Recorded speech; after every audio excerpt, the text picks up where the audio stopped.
I was born in Zanjan, not in Zanjan city, in Afra.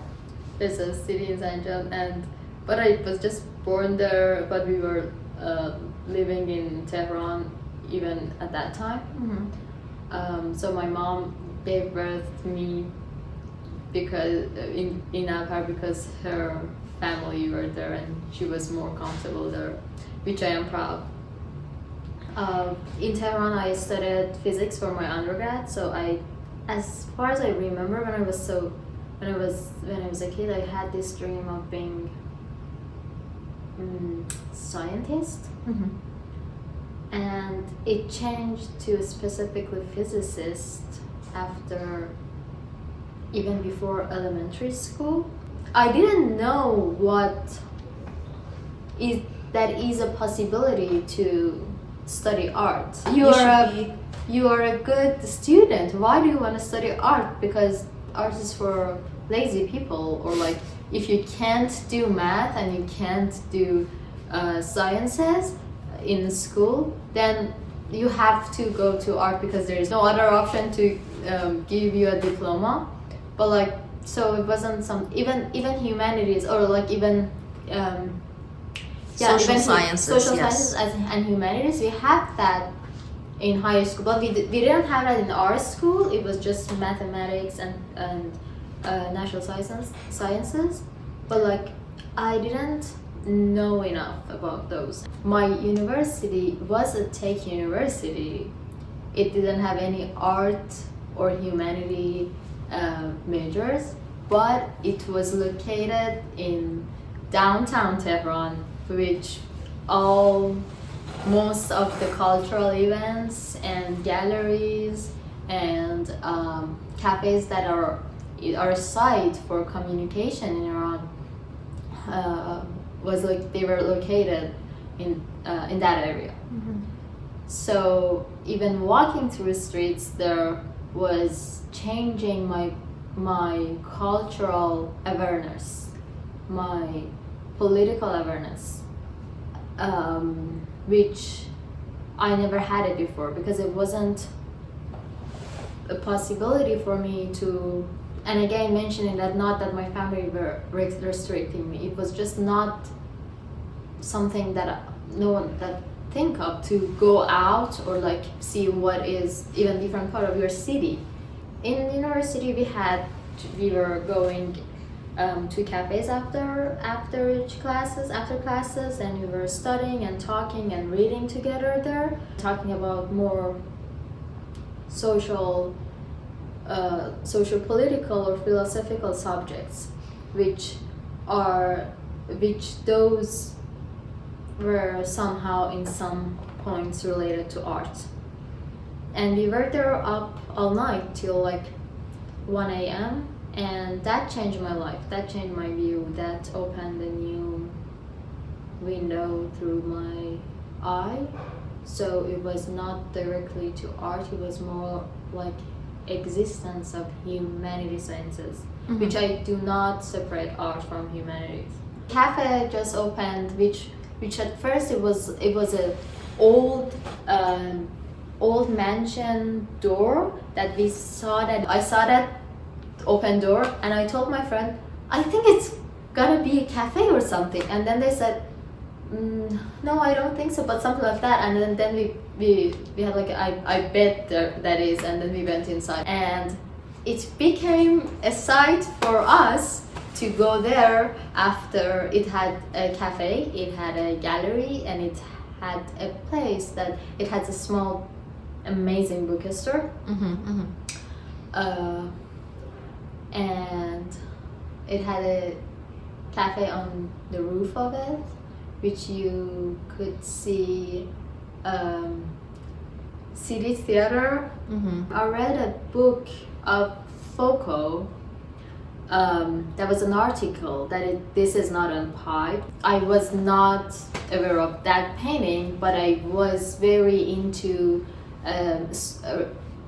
philosophy of language and things around that. So I was at the time I was reading a lot of Lacan, and it was interesting for that comparison or studying that. So that was there, and very short around that time, my friend, one day after school, after our classes, my friend told me that his piano teacher has a lecture, has a talk in Ruberu Mansion, his old piano teacher, and he wants to go. And I was like, nothing to, okay, I will come with you, and I like that place, and okay, I will come with you. A woman came and she talked about performance art, and I have never heard of that. And she showed us a video of one of early Marina Abramovich's performances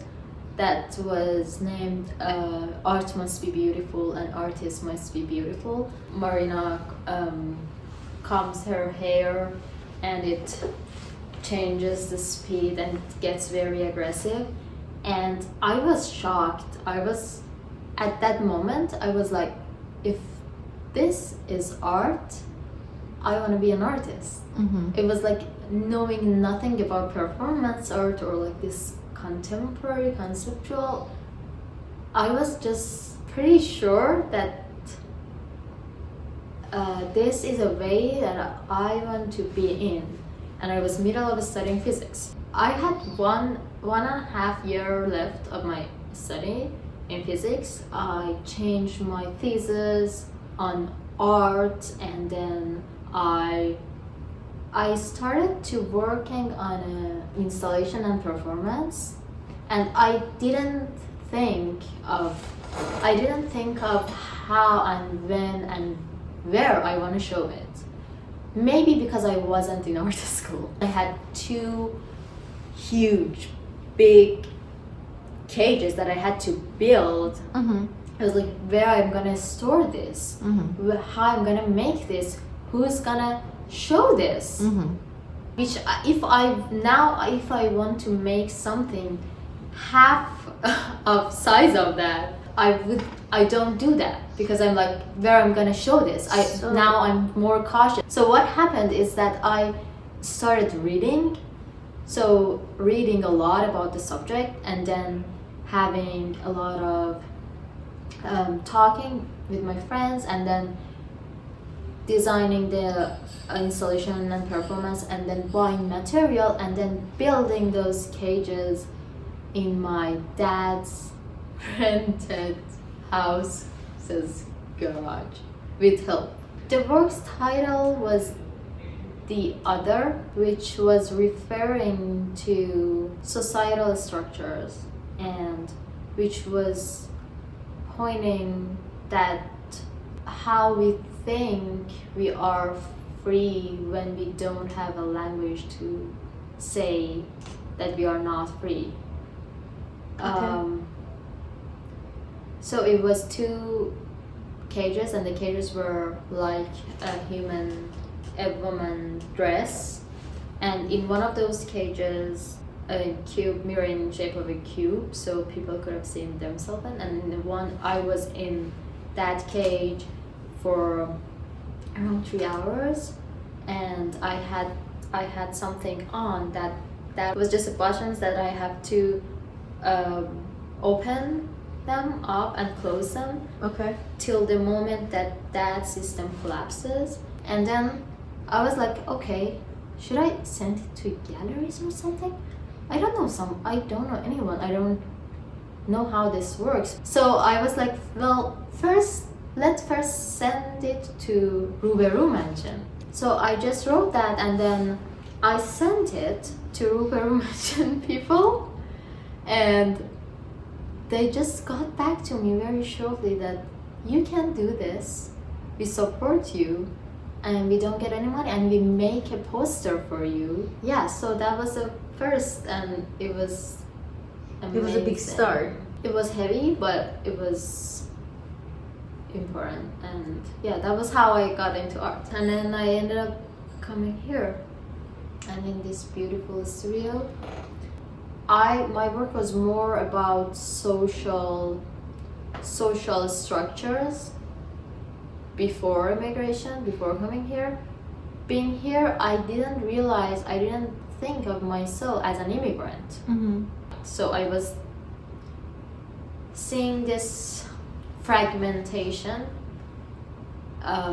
that is not, I was not able to contain myself like a container, Okay. and my pieces were all over the place, which I think this was a metaphor for me. The migration was a metaphor. So back home, I never noticed it.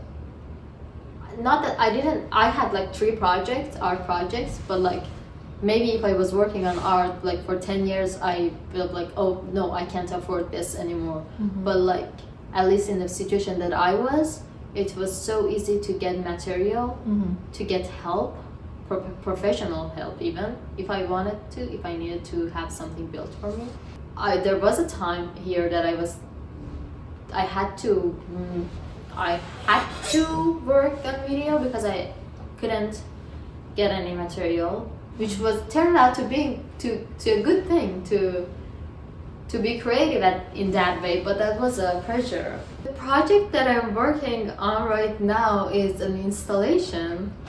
Like the concept is something between borders and community. Mm-hmm. And the community suggests plurality in the means that you embrace different modes of existence. Mm-hmm.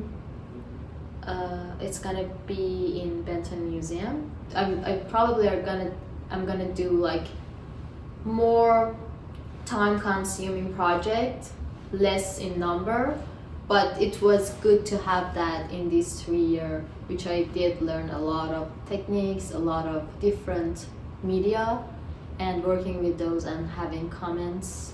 It's different. It's a school. Sometimes you have to make certain things. When I was really new to artist school, so I was also very cautious about like really listening to people's advices, which is somehow impossible when you're in art world. I mean, everyone has a different opinion. You cannot do that. I think I learned a lot about learning and art.